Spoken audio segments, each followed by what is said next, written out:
আসসালামু আলাইকুম। Hi guys, আপনারা সবাই কেমন আছেন? আল্লাহর অশেষ রহমতে আশা করি আপনারা সবাই ভালো আছেন।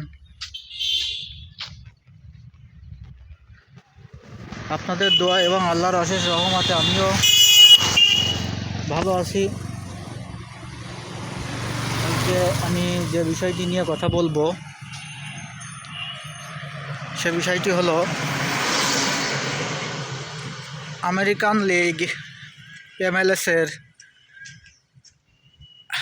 US চ্যাম্পিয়ন লিগের যে ফাইনাল ম্যাচটি অনুষ্ঠিত হলো, যে ফাইনাল ম্যাচে ইন্টার মিয়ামি এবং হটস্টার মুখোমুখি হলো। তো এখানে একটা কথা বলতে হয় যে ইন্টার মিয়ামি আজকে ফাইনাল ম্যাচে পরাজিত হয়েছে। যে ইন্টার মিয়ামি কিছুদিন আগে একটা চ্যাম্পিয়ন হয়েছে, যা তাদের ক্লাব লিগের ইতিহাস জীবনের প্রথম শিরোপা। সেই ইন্টার মিয়ামি আজকে আরেকটা ফাইনালে পরাজিত হয়েছে।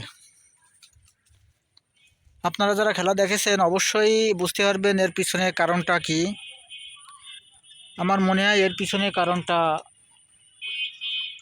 হলো লিওনেল মেসি।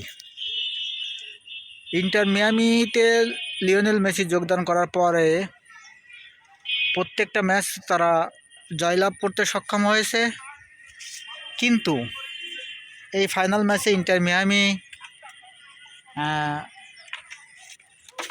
খেলায় অংশগ্রহণ করেন নাই, যার ফলশ্রুতি হিসেবে ইন্টার মিয়ামি পরাজিত হয়েছে। ইন্টার মিয়ামিতে লিওনেল মেসি খেলেন নাই, ইন্টার মিয়ামিও জয়লাভ করতে পারে নাই। ফুটবল অনিশ্চয়তার খেলা, কখন কী হয় কেউ বলতে পারে না, কিন্তু তবুও আমার মনে হয় লিওনেল মেসি খেললে প্রতিপক্ষ অনেকটা নার্ভাস ফিল করে এবং নিজ পক্ষ সবাই খেলায় উজ্জীবিত হয়, যার ফলস্বরূপ জয় পেতে সুবিধা হয়।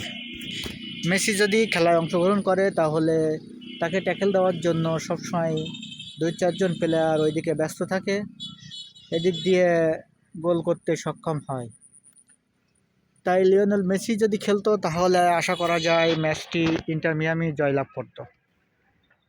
তাই আমি একটা কথা বলতে চাই যে লিওনেল মেসি খেলায় অংশগ্রহণ করেন নাই বিধায় আজ ইন্টার মিয়ামি ফাইনালে US চ্যাম্পিয়নশিপের পরাজিত হয়েছে।